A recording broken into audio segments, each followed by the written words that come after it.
Y bueno, muchísimas gracias por prestarse para enterarnos un poco de lo vivido en Malvinas. No, por favor, gracias a vos por la comunicación. Para arrancar, queríamos, te vamos a preguntar de dónde nació, cómo estaba compuesta su familia, a qué se dedicaba antes de pertenecer a la Fuerza Aérea. Bueno, yo soy mendocino de nacimiento, nací en el año 46, ayer. Claro. y tengo, en este momento, tengo 3 hijos y 9 nietos. ¡Qué bien!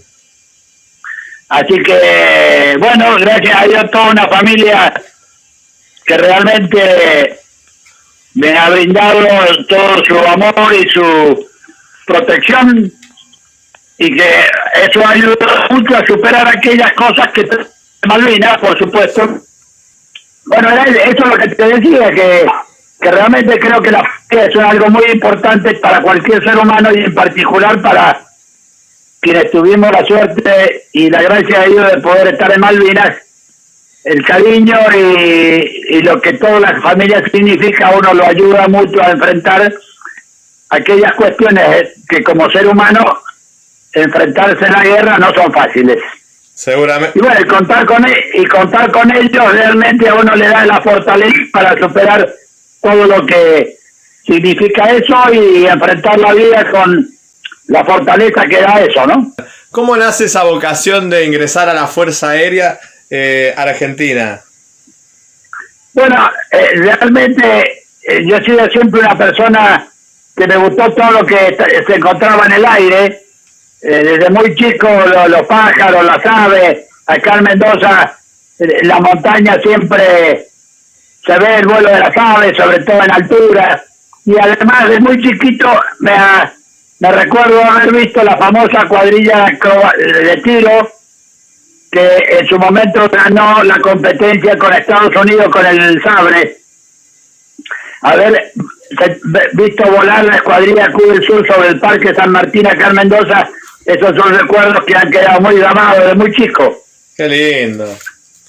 Que me imagino para la emoción que habrá sido para usted al ser chico y ver esa maravilla, ¿no?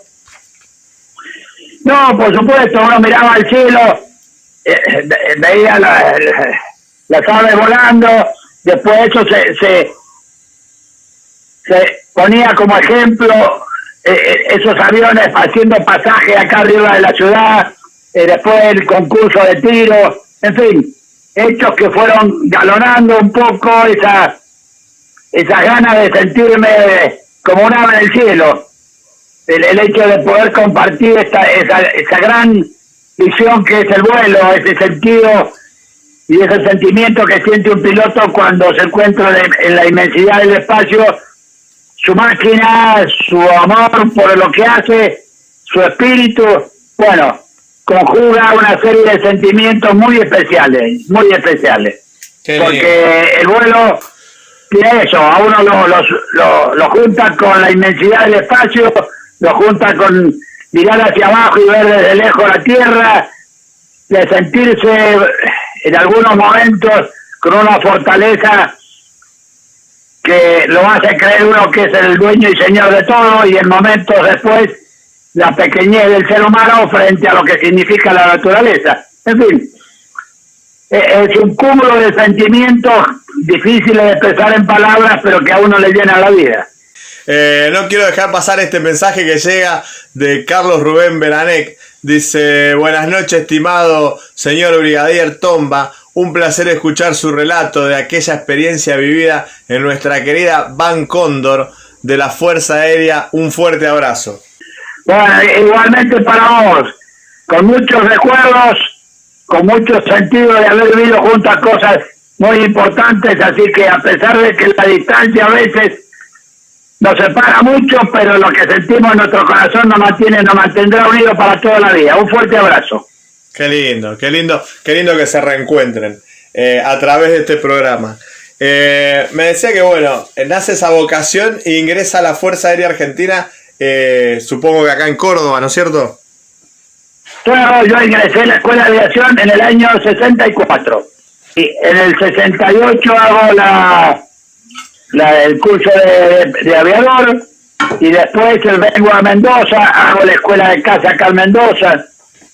Después vuelvo y tengo la suerte de volver a ser instructor en la escuela de aviación, porque esa es una etapa en la cual uno ve cómo llegan jóvenes y con una ilusión y terminan siendo señores oficiales. Toda esa transformación de ese hombre, de ese joven lleno de ilusiones, a ese hombre que va a enfrentar la vida con decisión, con idealismo, con principios y con valores, es una de las épocas muy lindas de mi vida. Haber sido partícipe de algunos de esos señores que después de la guerra demostraron que eran realmente señores en todo el sentido de la palabra y soldados de la patria.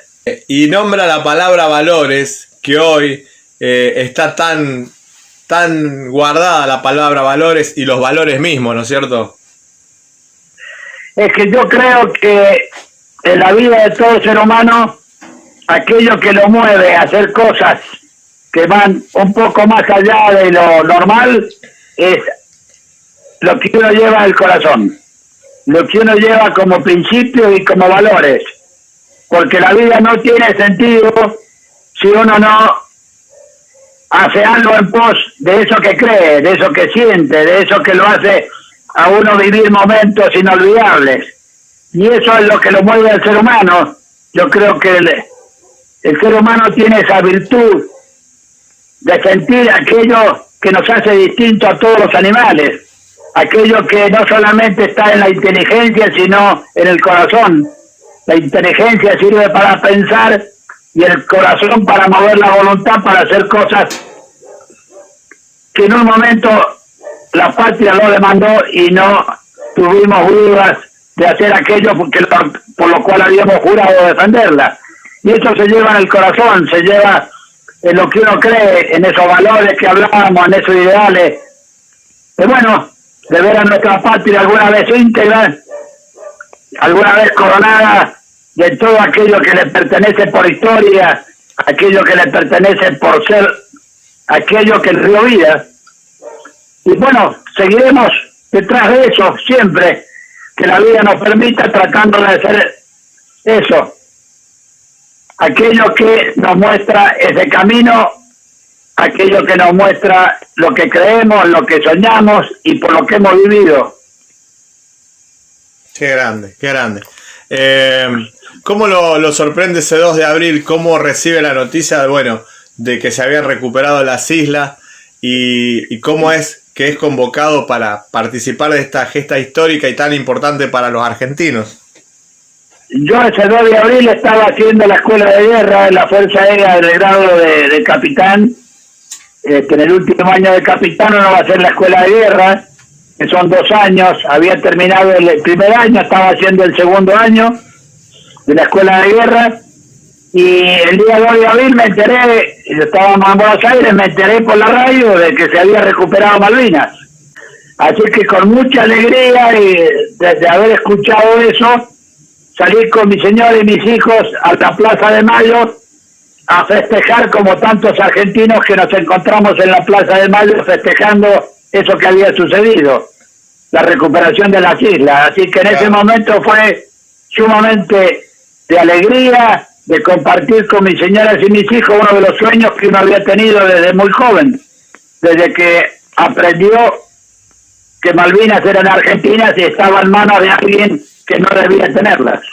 Y después volvimos a donde estábamos haciendo la escuela de guerra, y ahí a los que la mayoría de nosotros ya hacía más de 1 año y medio que no volábamos, así que la mayoría de nosotros fuimos ordenados que concurriéramos a los estados mayores a trabajar ahí para hacer toda la parte de planificación y apoyo logístico a las operaciones.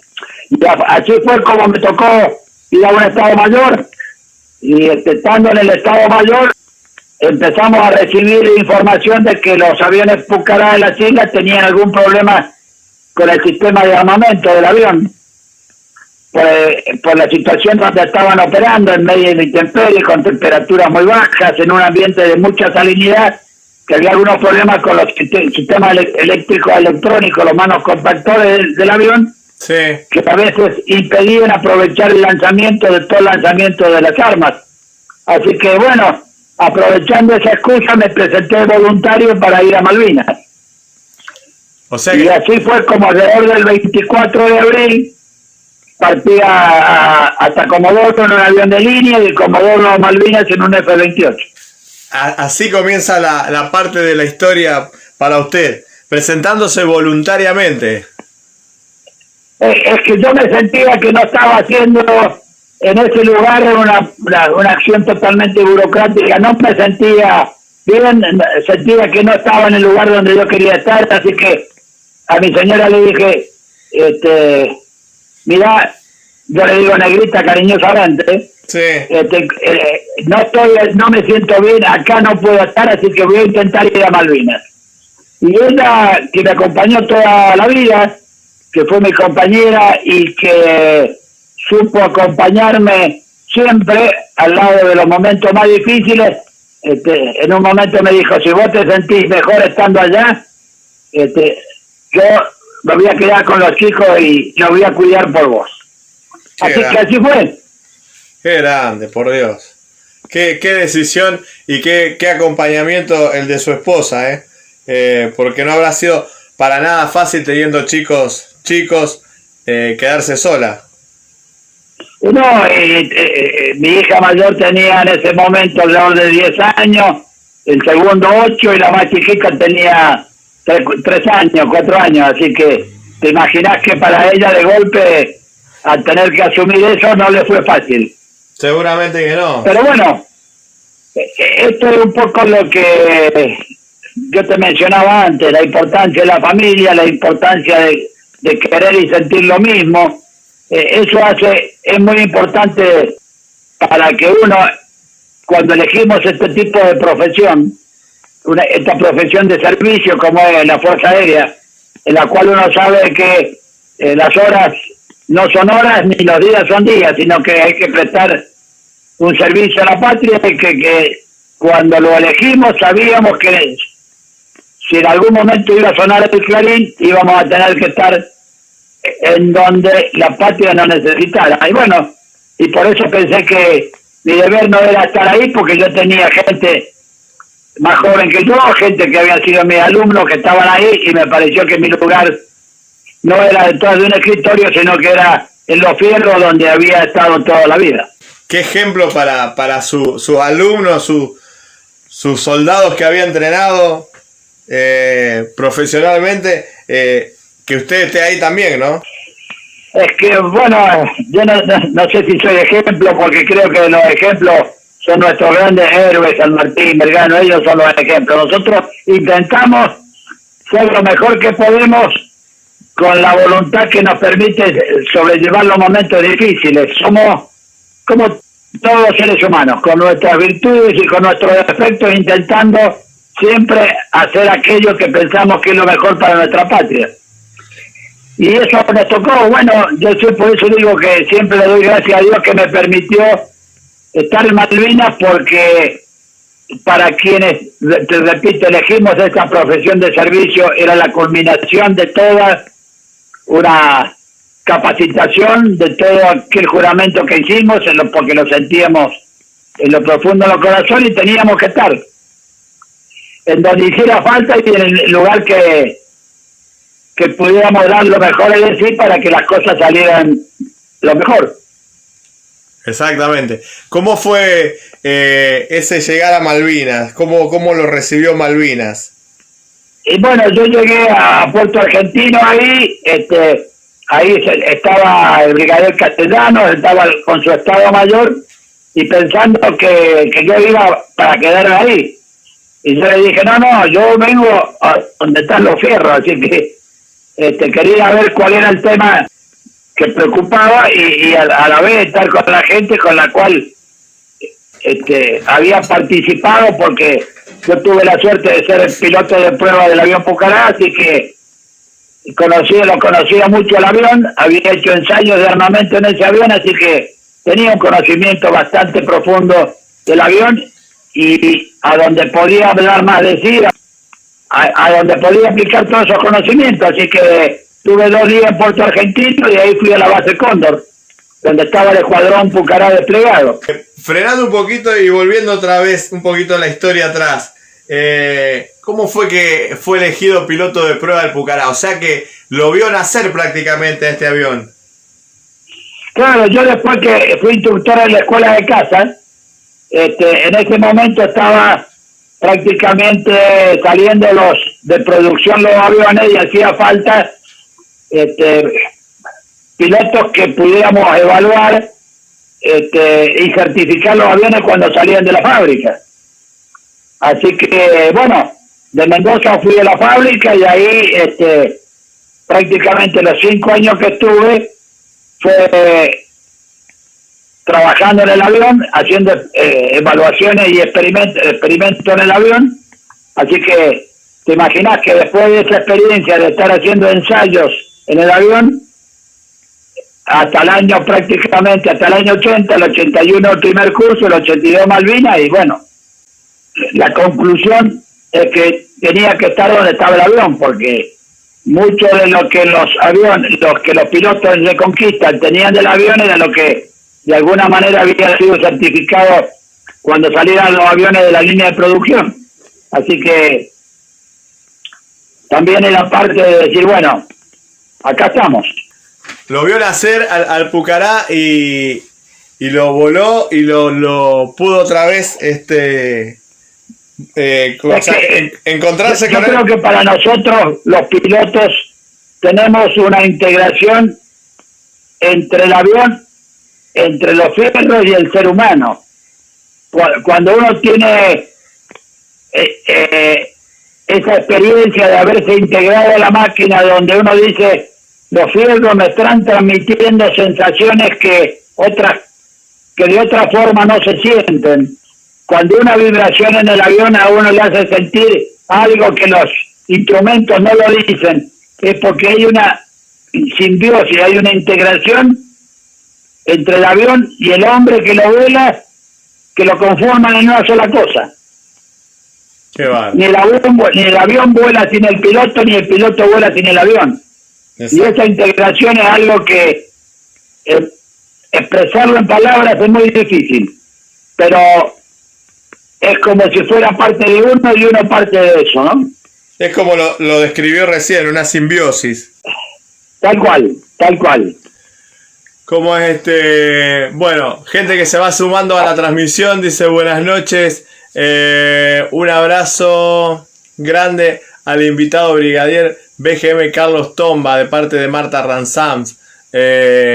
Así que le mando agradecerle mucho a Marta, que la veo siempre nos conectamos por Facebook y siempre aparece ella haciendo halagos. Seguramente, la verdad que sí, una malvinera de aquellas. María Aguirre también se está sumando a la transmisión. Gerardo Báez dice buenas noches Gustavo, familia, sí juro, hermanos de la turba de Malvinas, viva la patria carajo, dice. Eduardo de Trelew dice hola, buenas noches. Tere dice por Santa Rosa de Calamuchita pasan esos aviones y erizan la piel.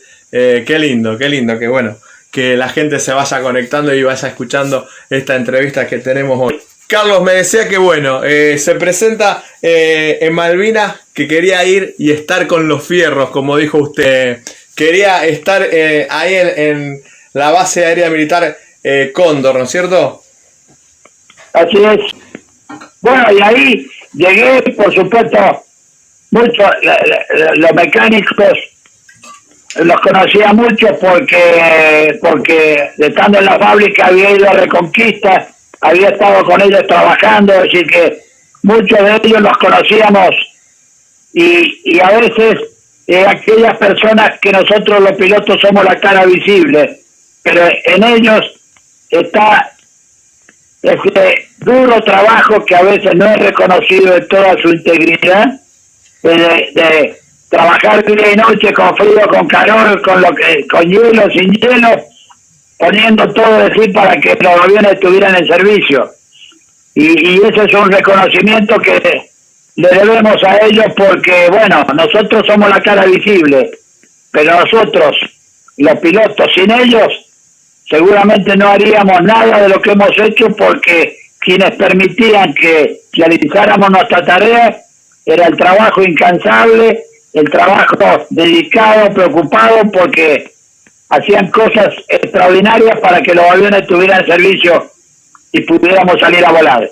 Y esto, bueno, creo que lo que menos puedo sentir es el orgullo de que esos hombres hicieron que el Pucará volara en condiciones muy difíciles y en condiciones totalmente fuera de las posibilidades que establecían todas las tablas para el avión. Y gracias a ellos que reparaban, tapaban los agujeros, hacían cosas que realmente increíbles con los medios que tenían para permitirnos a nosotros el otro día salir a volar con los aviones reparados y en servicio.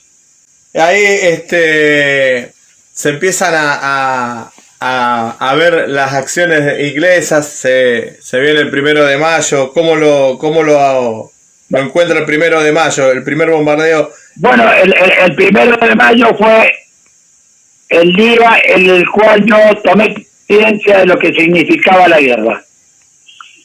Hasta ese día, bueno, no había sucedido nada, eran buenos reconocimientos, las tareas normales, pero este día, después que atacaron Puerto Argentino a las 4:30 de la mañana, estábamos nosotros en alerta, porque habían avisado del ataque a Puerto Argentino.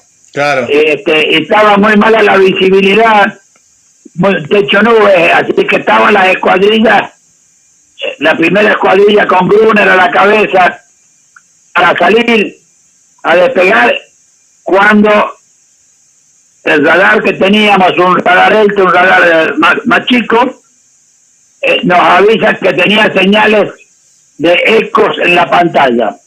Entonces, ellos estaban carreteando, el avión de Brunner no era una pista, en Puerto Argentino era un potrero de 450 metros, era un potrero, que era potrero, así que no estaba previsto para la operación de aviones del peso del Pucará, así que estaban dispersos en el medio del potrero, y a esa hora, con muy poca luz, Brunner mete la rueda de nariz en un pozo, se rompe la pata, y eso impide que quien venía detrás de él pudiera ir a cabecera. Y cuando estaba rodando con la cabina abierta y estaban los mecánicos al lado del avión tratando de activar a Brunner y sacándole los seguros a quien muriera en el avión, una bomba le cae con la cabina abierta en el medio del avión. Así que esa fue la toma de conciencia de lo que significaba la guerra, el ver los cuerpos de los seres humanos impactados por la bomba.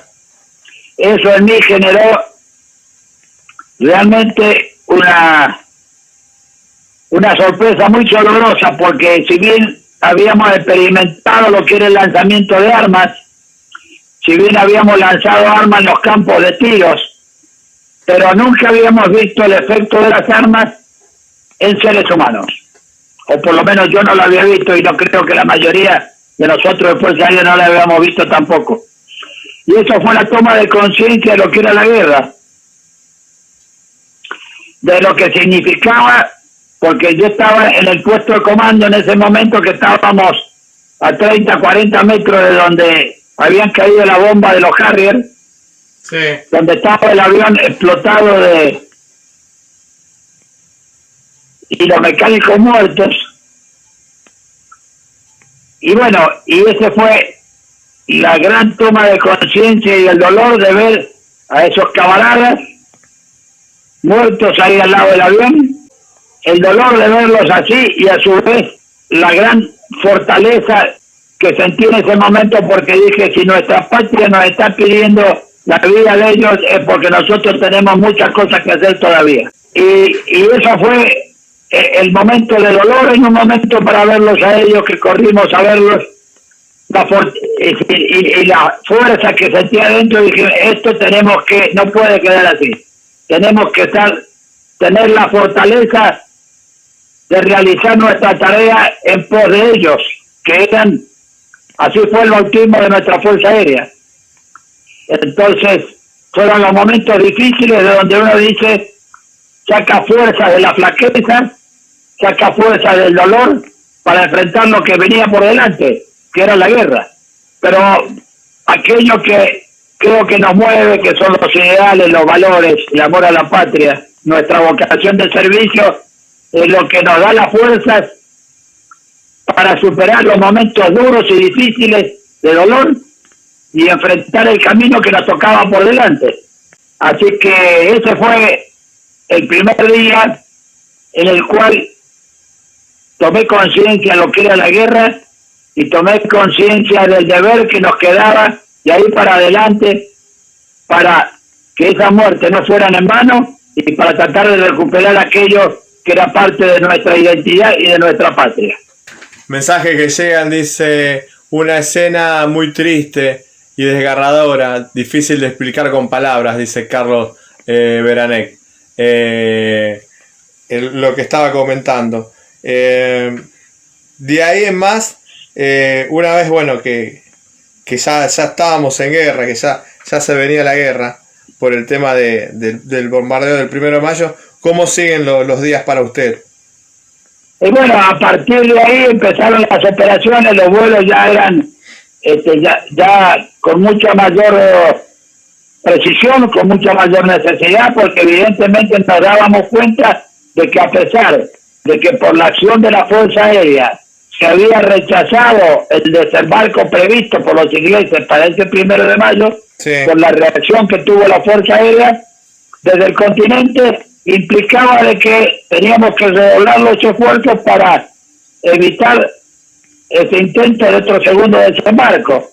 Y en la medida que fueron pasando los días, yo dije, no puedo seguir en tierra, porque había visto gente mucho más joven que yo, con mucha menos experiencia, que estaba volando, y yo dije, no puedo seguir en tierra, porque mi deber era estar por lo menos con ellos, no en tierra, sino volando con ellos. Así que le pedí al jefe de escuadrón, el Toto Navarro, le dije, mira, es que es un año más viejo que yo, para ponerlo en esos términos. Le dije, mira, Toto, yo no puedo seguir en tierra sin volar, así que por favor rehabilitame, porque yo creo que debo volar y estar junto con la gente más joven que estaba volando.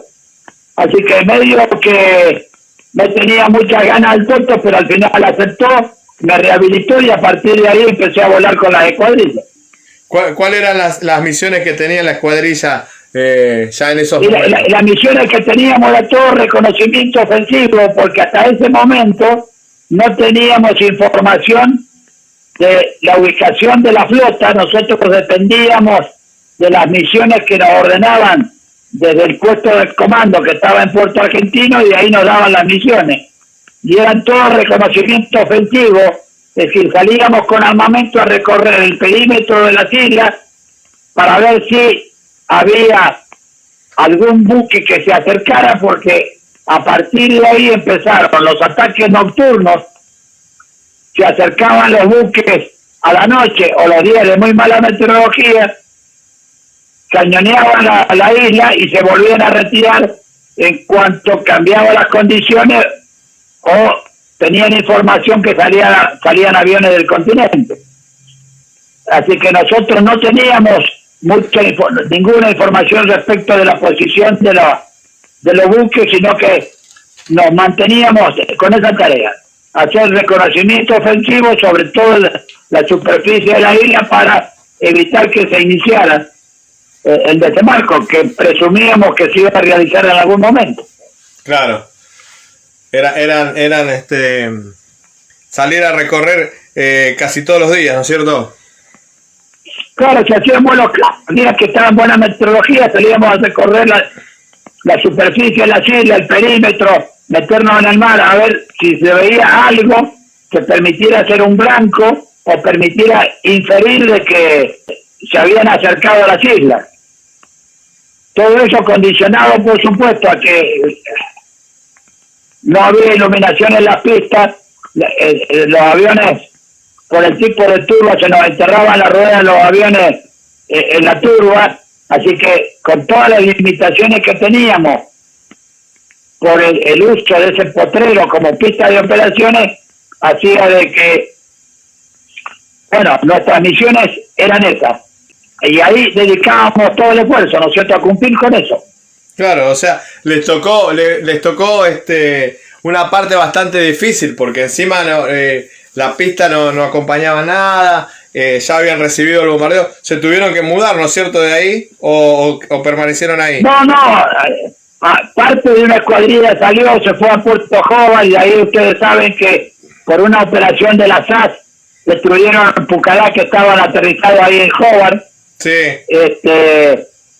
Así que eso fue lo que prácticamente perdimos aviones ahí, y después seguimos operando desde la base Cóndor y desde Puerto Argentino, que eran los únicos dos lugares que teníamos para esa operación, porque éramos conscientes que si se dejaban todos los aviones en Puerto Argentino, era un blanco importante y seleccionado por los ingleses para destruir la pista y evitar que los aviones pudieran aterrizar ahí. Claro. Y con ello a todo lo que estuviera cerca.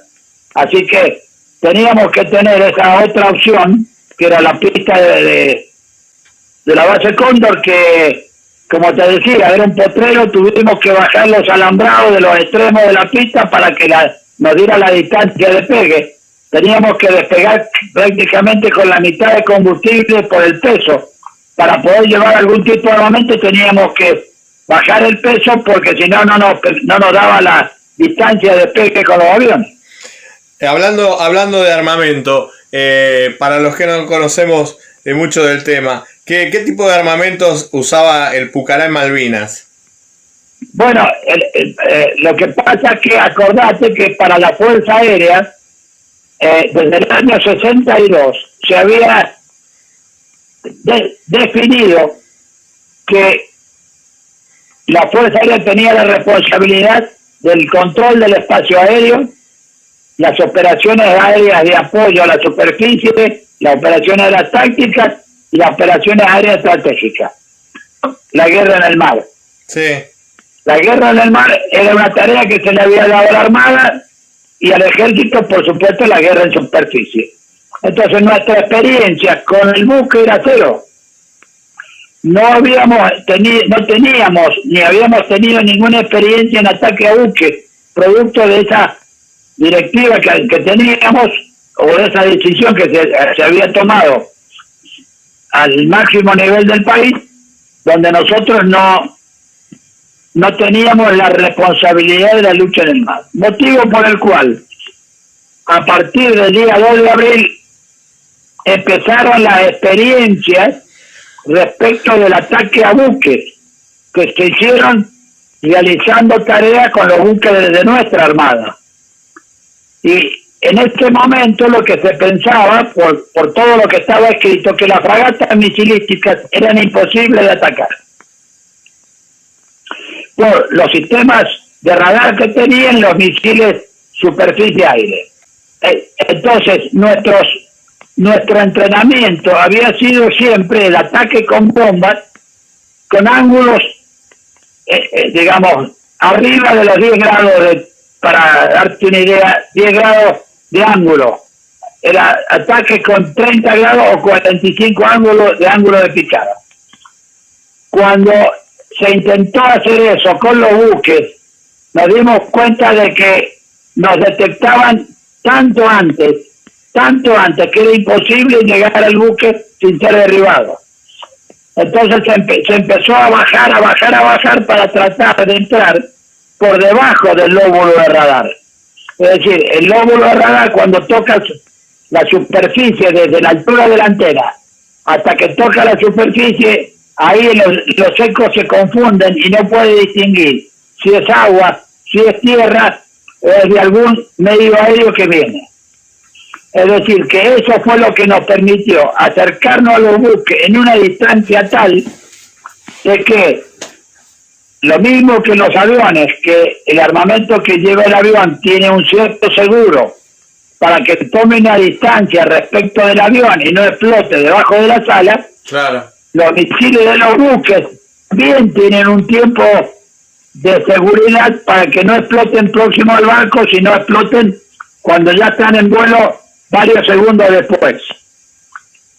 Bueno, lo que se logró y vimos los resultados es que se atacaran los buques entrando por debajo del lóbulo de radar en una distancia tal que permitiera el lanzamiento de las bombas. Y fíjate vos que la mayoría de nuestros derribos fueron no en el ingreso, sino en la salida después de tirar el armamento. Y en el caso del Pucarat había bombas de 250 kilos, cohetes, cañones y ametralladoras. Eso fue el armamento que se llevó. Pero, por lo que te decía, todo lo que era bombas era imposible de lanzarlas por el tema de la altura. Sí. Por los ángulos de ataque y la detección que teníamos. Además, sabíamos que la fuerza de superficie de la inglesa tenía blowpipe, que son unos cohetes que se lanzan desde el hombro por infantes para destruir los aviones. Es decir, teníamos que volar la mayoría de nuestras misiones con cohetes que permitía tirarlos a una mayor distancia, con poco ángulo y con cañones de ametralladora. Era aquello que nos permitía atacar teniendo un cierto nivel de supervivencia. Más o menos, ¿fui claro con eso? Sí. Dice Honor y Gloria, señor, gracias por su relato, un honor escucharlo, dice Liliana, uno de los mensajes que van llegando. Me decía que bueno, que estaba medio complicado con el tema de la pista, porque también les perjudicaban los despegues. Y ¿cuáles fueron cómo fueron sucediéndose después los hechos en Malvinas con la escuadrilla que bueno, así fueron pasando los días con esas misiones, con el ataque del cañoneo naval por la noche por parte de los ingleses, sí, que con su experiencia de guerreros nos atacaban a la hora que normalmente se usaban para comer o para descansar. A la mañana, a la primera hora de la mañana, cuando uno iba a tomar algo caliente, venía el cañoneo naval. A veces con los días que estaba con mala meteorología, a mediodía y a la noche. Es decir, evidentemente ellos buscaban afectar el pensamiento, buscaban afectar la resistencia, buscaban afectar el sentimiento de los soldados, quitándole la posibilidad del descanso y de alimentarse bien. No lo lograron nunca, pero era parte de su guerra psicológica de intentar eso, destruir la fortaleza de la defensa. Claro. Nunca lo lograron. Nunca lo lograron porque también vale decir que he visto, cuando escucho hablar de que los soldados y las películas que se hicieron sobre nuestros soldados, nuestros jóvenes hombres que se hicieron, que lucharon haciendo actos heroicos, me da mucha bronca realmente, porque no son ciertos, porque hubo muchos actos heroicos de esos jóvenes que se convirtieron en hombres y que lucharon por su patria haciendo actos heroicos. Como por ejemplo, el día que se derriba al teniente Taylor, inglés, en la base Cóndor, sí, un soldado de 18 años estaba sentado detrás de una ametralladora, una MAC, es una ametralladora liviana, que es la que se usa en la infantería, mientras estaba siendo atacado por un Harrier con cañones de 30 milímetros. No se movió del lugar donde estaba y siguió tirando. Y uno de los disparos que él hizo impactaron en el piloto inglés. Y de eso puedo dar fe, porque cuando nos acercamos al piloto, el piloto tenía un impacto de proyectil de 7.62 en el cuerpo, que había atravesado su chaleco salvavidas. Chaleco salvavidas que yo usé para volar porque como había ido sin equipamiento no tenía chaleco para volar. Y usé el chaleco de él. Así que lo vi a ese soldado, vi el resultado de sus acciones y reconozco su heroicidad por haber estado en esa condición, que no muchos hubieran sido de realizar esos actos heroicos. Entonces, cuando uno ve que se habla mal, cuando ve las películas como Iluminado por el Fuego, realmente dice, qué triste que nuestra propia gente no reconozca el valor de nuestros propios soldados. Es cierto, ¿eh? Aquel pueblo que no se siente orgulloso de su gente no tiene futuro, decía alguien por ahí. Y esto es lo que hay que recuperar, sentirse orgulloso de esos jóvenes hombres que lucharon todos sin pedir nada a cambio. El valor de ellos es lo que debe hacernos sentir orgullosos de lo que son, de lo que fueron y lo que serán. Ejemplos que durante muchos tiempos se quisieron ocultar y no se les dio el valor de lo que realmente tienen. Estuve en contacto el otro día con ese soldado, no recuerdo ahora el nombre, lo tenía por ahí anotado, para que nos cuente su testimonio, pero lamentablemente me dijo que él no quería hablar. O sea, lo supe por un familiar que vive acá en Rafaela, de este soldado, y que nos comentó muy por arriba, y me dijo que nos pongamos en contacto con él. Si no me equivoco, y si creo que estamos hablando de él, es de Santiago del Estero. Mira, yo la verdad que no me acuerdo exactamente porque, viste, hay cosas que a uno le quedan grabados, no los nombres, a veces sí las caras, sí, pero no los nombres y de los hechos que realmente a uno lo hacen sentirse orgulloso de ellos, ¿no? Seguro. ¿Usted voló y entró en combate? Bueno, así fue cuando llegamos el día 21 de mayo. El día 21 de mayo yo estaba en la escuadrilla esa prevista para ese día. Desde Puerto Argentino a la escuadrilla le dieron una misión y a la sección en la cual estaba yo con el capitán Michelú, nos ordenaron ir al norte de las Islas Soledad a ver dónde presumiblemente se había detectado un helidesembarco. Cuando llegamos a la zona que nos habían dado como objetivo, llegamos y no había nada. Evidentemente eran señales electromagnéticas que estaban buscando dividir los sistemas de defensa para evitar que fuera ser detectado. Claro. Porque además había sido un día con muy mala meteorología, así que recién pudimos salir a volar tipo 10:30 de la mañana, cuando después nos enteramos que esa noche anterior había iniciado el desembarco. Bueno, le avisamos a Puerto Argentino que no habíamos visto nada, nos ordenan regresar a la base, y cuando estamos regresando a la base, Michelú me dice, cuidado el misil. Yo me doy vuelta y alcanzo a ver una columna de humo que pasa entre los dos aviones. Nunca supimos si era un misil aire-tierra o tierra-aire.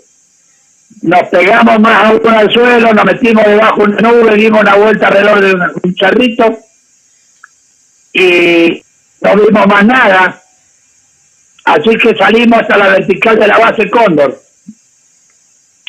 Cuando íbamos llegando a la vertical de la base Cóndor, nos dicen que habían detectado una posición de una patrulla inglesa que estaba dirigiendo el tiro desde el estrecho hacia la base Cóndor.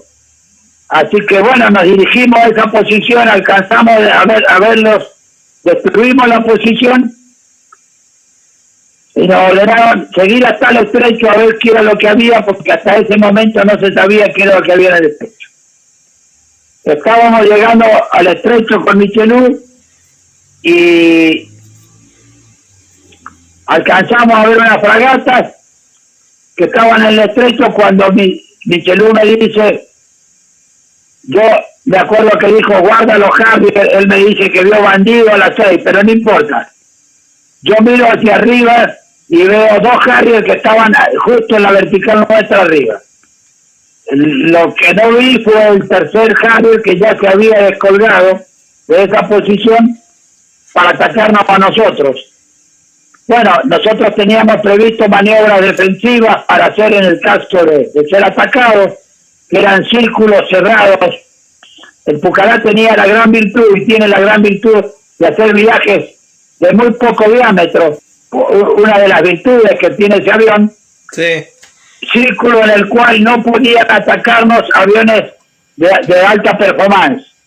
Claro, pero el Harrier tenía las turbinas que se flexionaban y podían volar prácticamente casi como un helicóptero. Claro, porque como no teníamos nosotros ningún sistema electrónico que nos permitiera ver a dónde estaba el enemigo, si éramos enganchados por radar o no, la única defensa que teníamos era reducir la potencia para bajar la firma infrarroja de los motores, es decir, la temperatura de los motores, para evitar que nos lanzaran misiles aire-aire.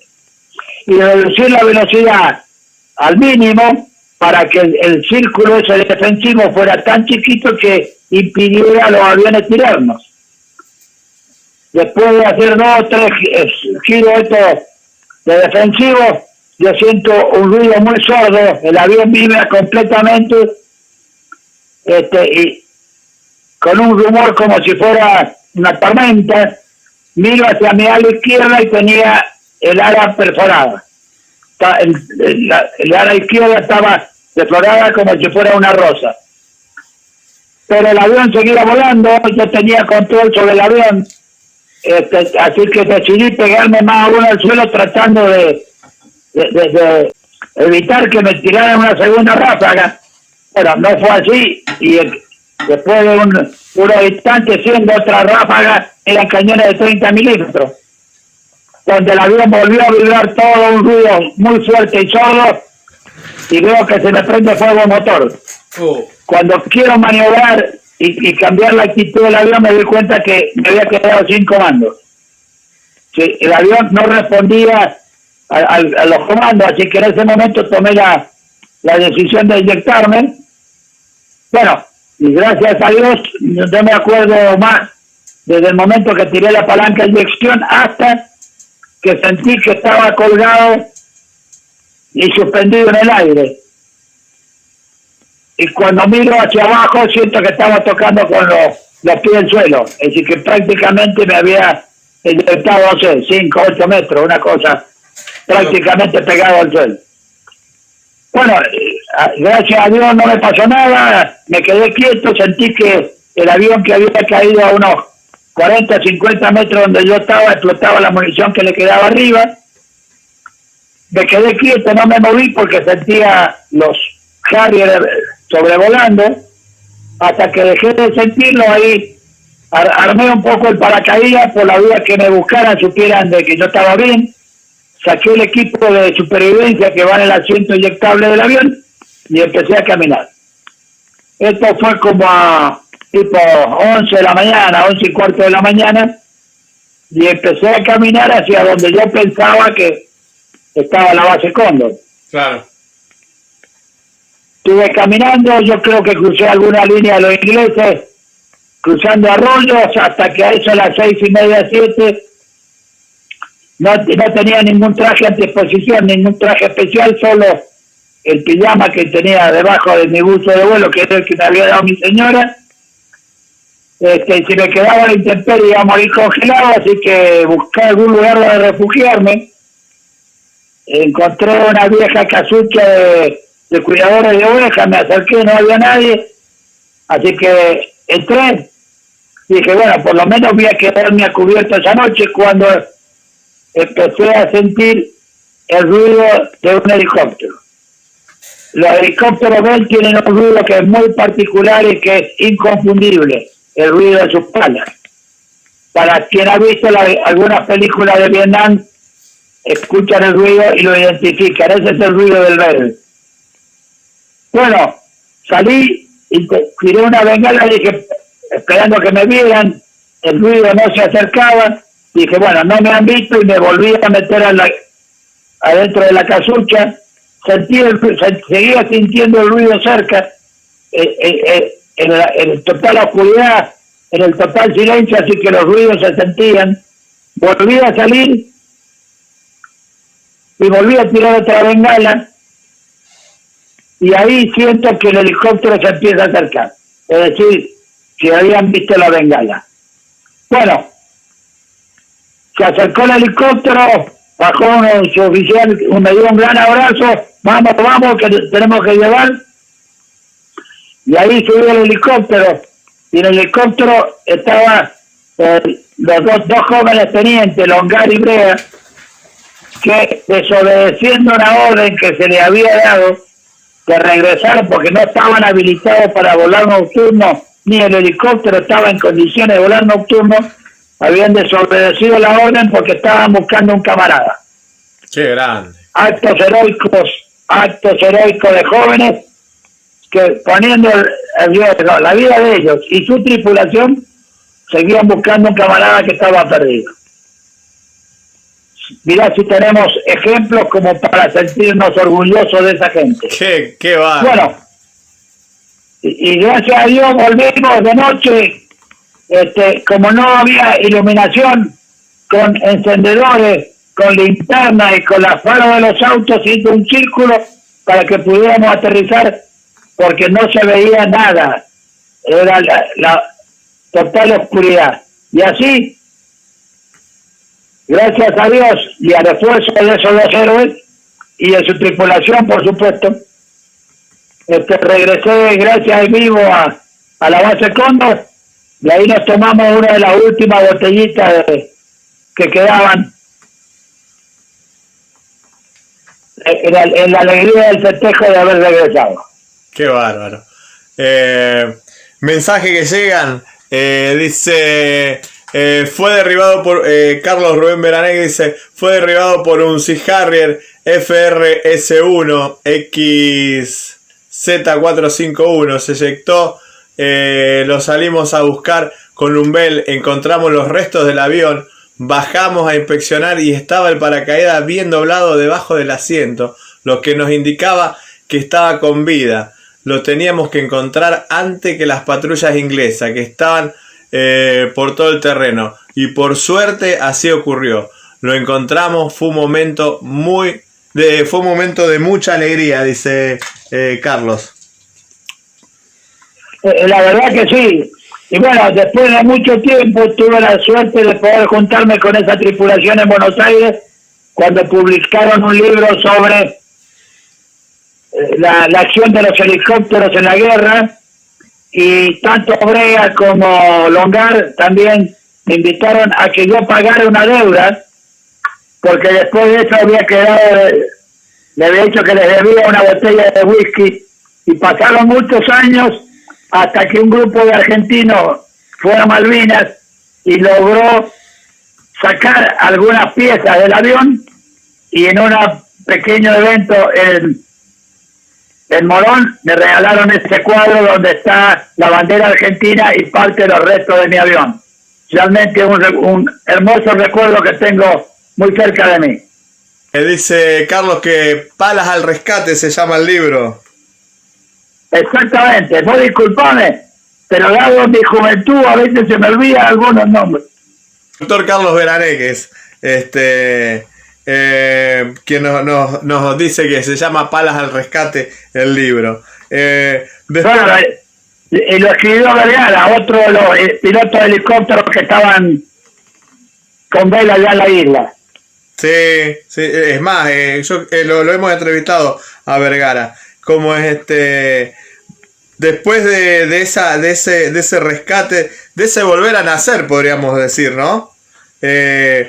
¿Cómo sigue? Mirá, yo la verdad que cuando toqué con los pies en el suelo, primero le di gracias a Dios de estar vivo, después me dio mucha bronca de perder mi avión, pensé en mi señora, en mis hijos, y bueno, y había que seguir intentando volver caminando para no ser tomado prisionero y tratar de, si hubiera la oportunidad de volver a subirse, porque la cosa no había terminado, había que seguir. Claro. Así que, ¿sí te escucho? Sí. No, siga nomás tranquilo. No, que te digo de que esa recuperación dio lugar a que, bueno, se estableciera el Día del Helicópterista por ser el primer rescate de un piloto en combate de la Fuerza Aérea. Así que el Día del Helicópterista se recuerda por esos dos héroes que hicieron, que tuvieron la osadía de no cumplir una orden para ir a rescatar a un camarada. ¿Qué te parece? Terrible, terrible. La verdad que qué historias, por Dios, qué historia y qué relatos, siempre nos sorprendemos con algo. Carlos, después de haber perdido su avión, de haber sido rescatado, ¿cómo siguieron Bueno, yo seguí ahí porque los aviones, después de ese 21, se habían sacado de la base Cóndor para llevarlo a Puerto Argentino por la cantidad de ataques que se estaba sufriendo. Así que quedamos, algunos pilotos quedamos en la base Cóndor y otros fueron a Puerto Argentino pensando que pudiera haber otros de despliegue a futuro. No sabíamos cómo evolucionaban las cosas, porque la información que teníamos no era muy abundante, así que a veces carecíamos de cuál era la situación, hasta que el 26 empieza el ataque a la base Cóndor.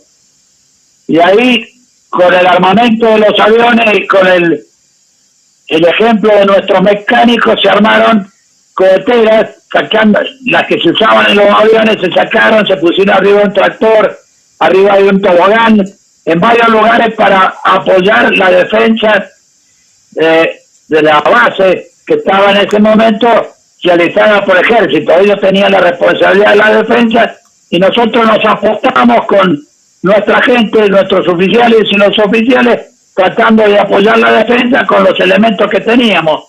Sacamos ametralladores de los aviones, las coheteras de los aviones, tratando de sumar nuestra pequeño grano de arena a la defensa de la base Cóndor.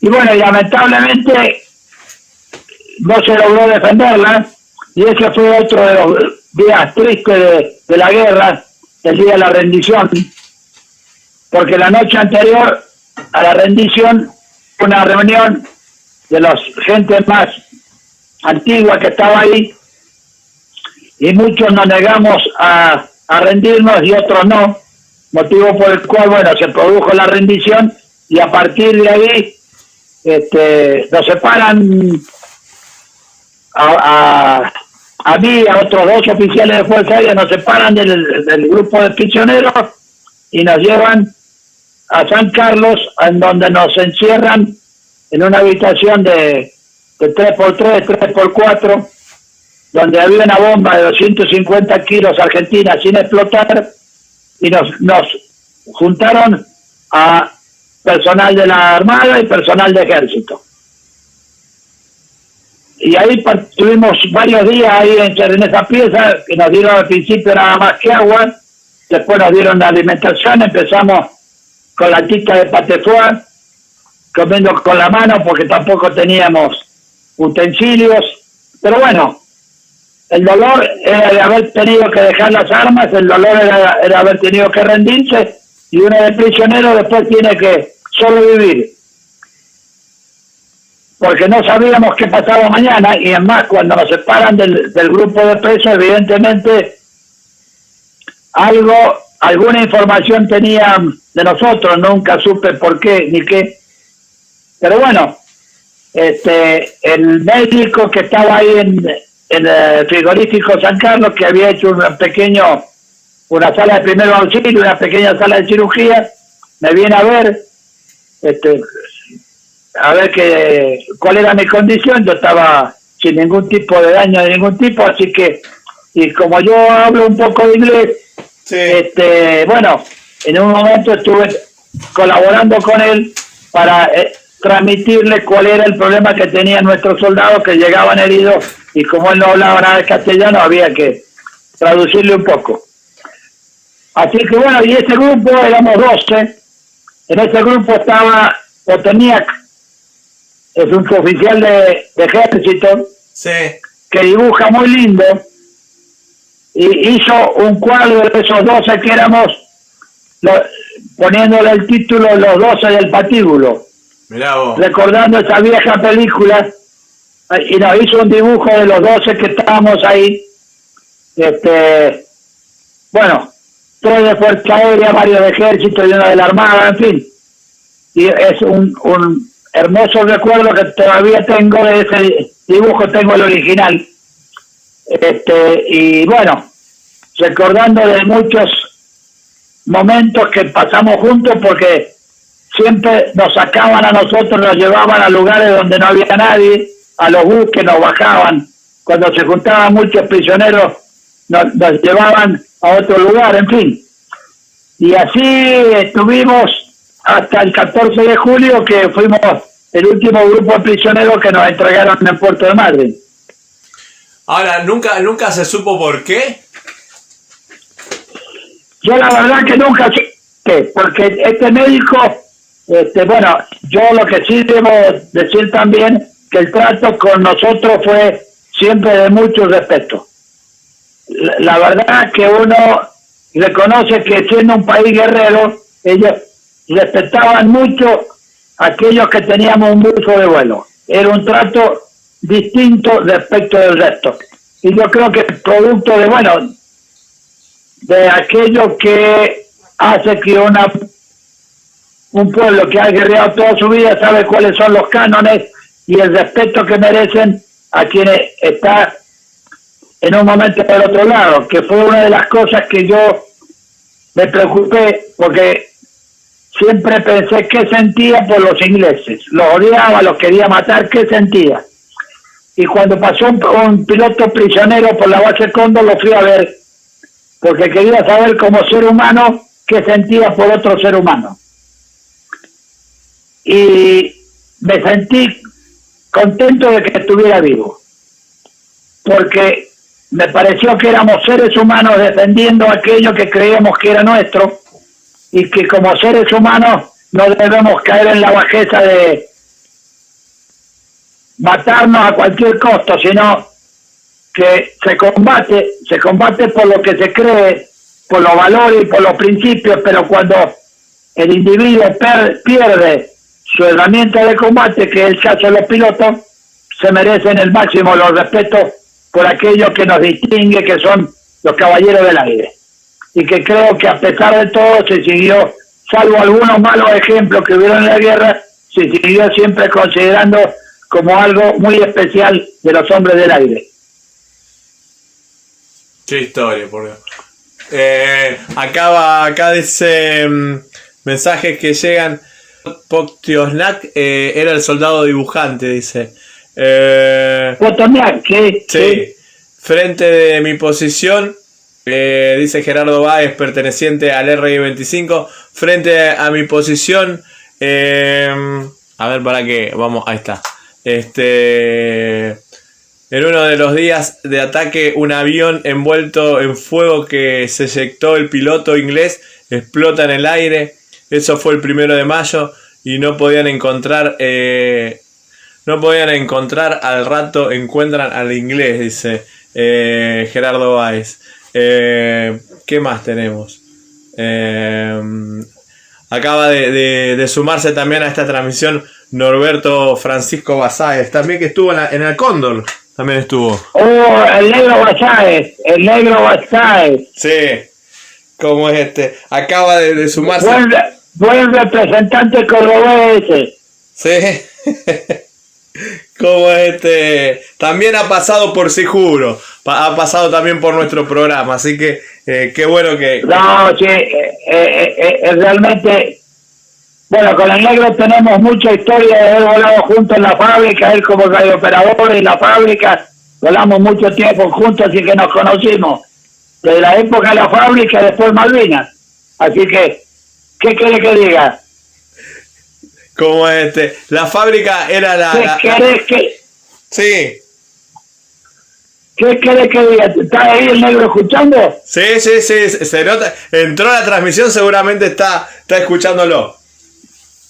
Bueno, un abrazo muy grande de parte mía, decirle que un especial abrazo porque tengo un especial recuerdo de él.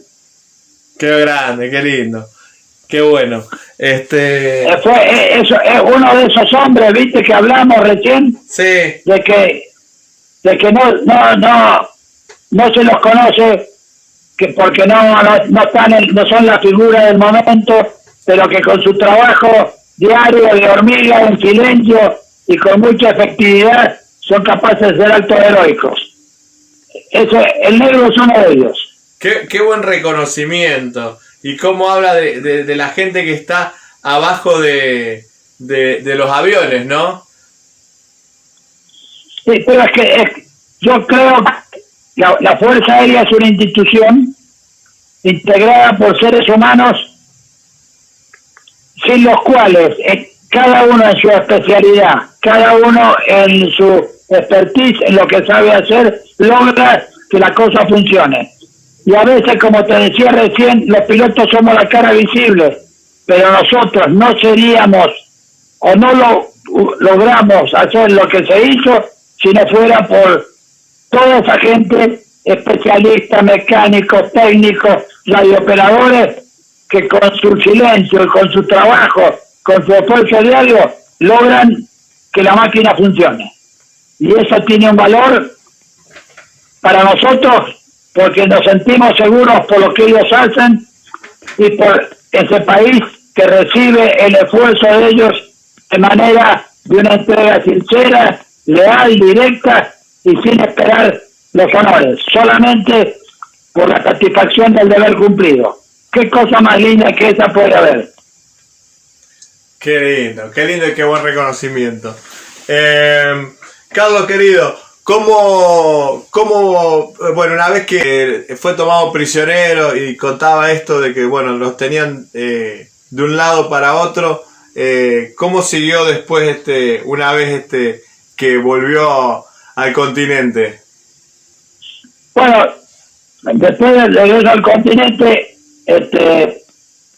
con la alegría de juntarme con mi familia, con mis señores hijos, tuve 3 días sin salir, porque no tenía ganas de salir, y cuando salí a caminar a Buenos Aires, con mucho dolor, me di cuenta de que Buenos Aires, muchos argentinos no habían vivido la guerra. Seguían con otra vida, sin tener en cuenta que había muchos argentinos que habían dejado su vida en pos de su patria. Y otros que habían seguido con el Mundial de Fútbol como si nada hubiera pasado. Eso fue un dolor muy grande a mi regreso. Darme cuenta de eso, de que no todos se habían entregado todo en pos de recuperar Malvinas, sino que algunos habían seguido de fiesta. Claro. Eso fue uno de los grandes dolores a mi regreso. Y después, con el tiempo, bueno, yo terminé mi curso, seguí en la actividad de la Fuerza Aérea, tratando de transmitir a la gente joven nuestra experiencia, con aciertos y con errores, para que yo no lo quiera, pero si alguna vez tiene que repetirse, no cometan errores que cometimos nosotros, porque a veces las decisiones que se toman en la guerra no son ni tienen el tiempo de ser analizadas como en La Paz, detrás de un café. Ahí hay que tomar decisiones en segundos y en minutos. Decisiones que a veces son las mejores y a veces no lo son tanto. Pero que sí, la suma de experiencias ayudará a que cada día seamos un poco mejores. Y digo seamos porque creo que es parte de lo que somos todos como argentinos. Aprender de nuestros errores para no volver a cometerlos y para ser cada día mejores, con la ilusión de logrando que nuestra patria sea cada vez más grande. Qué lindo, qué buena. Vos sabés que me está llamando Basáez, pero no puedo atenderte porque se nos cortaría la transmisión, nos cortaría la comunicación con Carlos Tomba. Así que si me estás escuchando, Francisco, mandanos ahí en el en vivo, escribite algo y después obviamente te vamos a estar llamando ni bien terminamos la transmisión. Qué lástima que no lo podemos atender. O sea, si lo atendemos a Basáez se nos corta la transmisión con Tomba, así que le pedimos disculpas. ¿Qué consejo le daría a los jóvenes de hoy, a los jóvenes argentinos? Mira, yo no sé si soy quien para dar consejos, pero sí creo que hay que recuperar aquello que nos hizo una patria grande. el amor a la patria, los valores, los principios, nuestros emblemas nacionales y el orgullo de ser argentino. Pero para sentirnos orgullosos de ser argentinos, todos tenemos que poner todo lo que tenemos en nosotros para lograr eso. No tenemos que pensar en el otro, tenemos que pensar, como dijo algún presidente por ahí, no piensen qué el país le puede dar, sino pensemos qué somos capaces de darle nosotros a nuestro país. Y creo que ahí está la esencia, recuperar valores, la familia, la patria, los ideales, el esfuerzo, el trabajo, el valor para enfrentar los desafíos de la vida. Creo que esas son las cosas esenciales. Cuando el hombre, creo yo, cree la trascendencia de la vida, cree que hay un ser superior, cree que hay un Dios que ilumina el camino, que tiene en su corazón la fortaleza de creer en los valores y en los principios, que es parte de una patria que necesita de cada uno de nosotros y que la voluntad tiene que ir al servicio del esfuerzo para tratar de ser cada día mejores, cada uno en lo suyo, desde donde le toca. Me parece a mí que es el mejor mensaje. Creo que es aquello que no depende de las circunstancias, depende de uno, de su voluntad, de sus creencias y de sus valores. Si somos capaces de entregar todo en pos de aquello que queremos, lograremos de a poquito que nuestra patria vuelva a ser grande.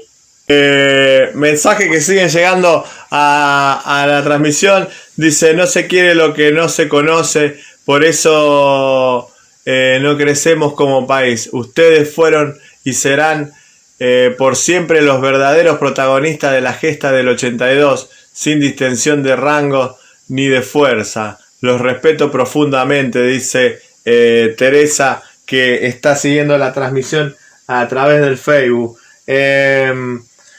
Si cerramos los ojos en este momento, a las 22:21 de la noche, y la pregunta sería: ¿qué es Malvina para usted, Carlos? A ver, los 649 que quedaron en las islas y Malvinas, para mí es una deuda pendiente. Deuda pendiente porque espero contribuir con un granito de arena para que, no sé si hoy, mañana o en el futuro, logremos recuperar Malvinas. Y por los 649, para que como argentinos nos sintamos orgullosos de este grupo de hombres que entregaron todo sin pedir nada a cambio. La historia de los pueblos se hace, como dijo alguien por ahí, sobre la sangre que derramaron sus hombres. Pensemos en San Martín, pensemos en Belgrano, pensemos en Güemes, quienes construyeron una patria grande. ¿Cómo? Entregando su vida. Y de eso tenemos que sentirnos que somos parte, que podemos hacer algo y que debemos hacer algo. No pensemos en los derechos, pensemos primero en los deberes. Deberes para con la patria, deberes para con la familia, deberes para hacer deberes de Estado, para tratar de ser todos los días un poquito mejor. Por la patria, por nuestros hijos y por nuestros nietos. Por todos aquellos que pensamos que la patria nos dio la vida y que nosotros debemos darle lo mejor de nosotros a esa patria que nos dio todo. A nuestros padres, a nosotros y a nuestros hijos. Sin palabras, el gracias es poco. Bueno, mensaje de Norberto Francisco Basaer. Dice: un placer escuchar el relato de un gran amigo, camarada y hermano BGM como es el brigadier Carlos Tomba. El mejor regalo que Dios nos regaló es... el mejor regalo que Dios nos regaló es que esos pilotos eyectados los tuvimos de regreso. Un gran recuerdo de este gran piloto y un gran recuerdo de este gran piloto y mejor persona. El mejor del reconocimiento. Un fuerte abrazo, un fuerte abrazo en Dios y la patria. Dice Norberto Francisco Basael.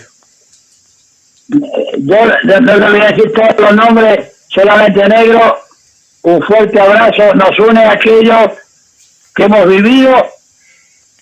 Te agradezco tus palabras, vos sos merecedor de eso y mucho más.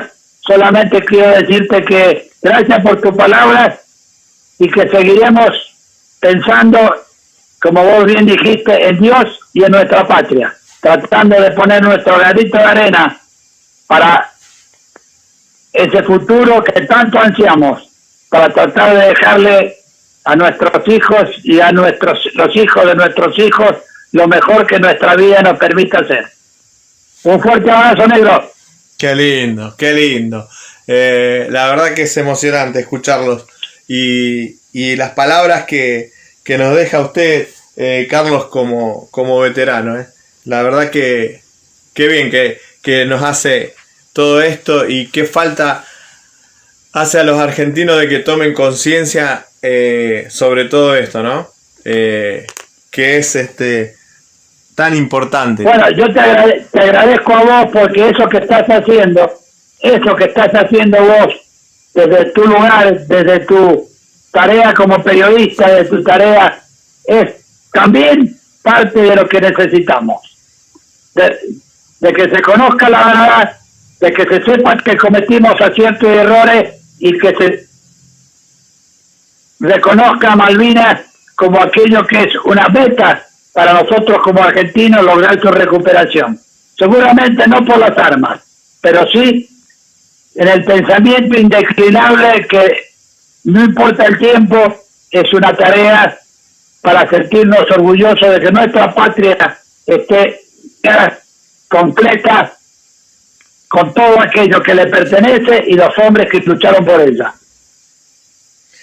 No debemos olvidarnos de ninguno de ustedes, porque son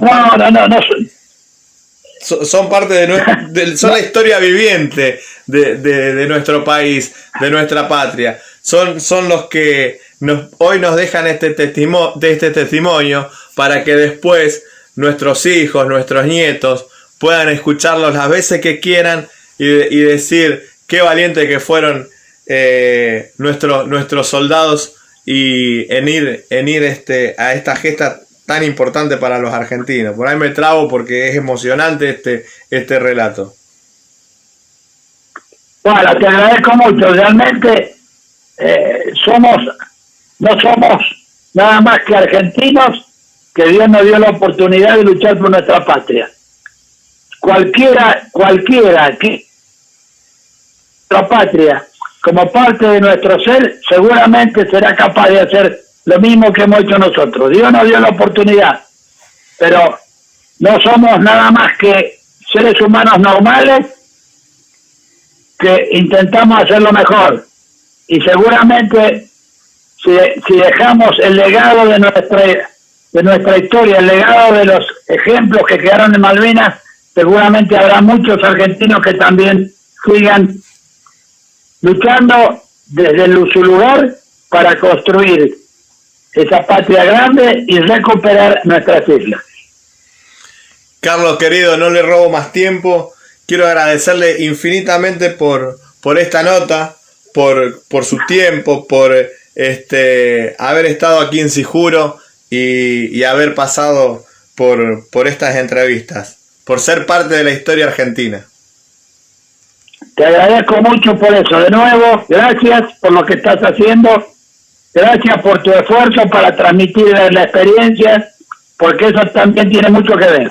Así que gracias a vos por la oportunidad, gracias a vos por lo que estás haciendo y instarte, si eso cabe, a que nos dejes de poner a Malvinas en el centro de los corazones de los argentinos. Malvinas, como un abrazo muy grande. Abrazo gigante. Malvinas es todos los días, como decimos siempre. Exactamente. Le mando un abrazo gigante, que Dios los bendiga y un viva la patria. Viva la patria. Un abrazo grande y muchísimas gracias.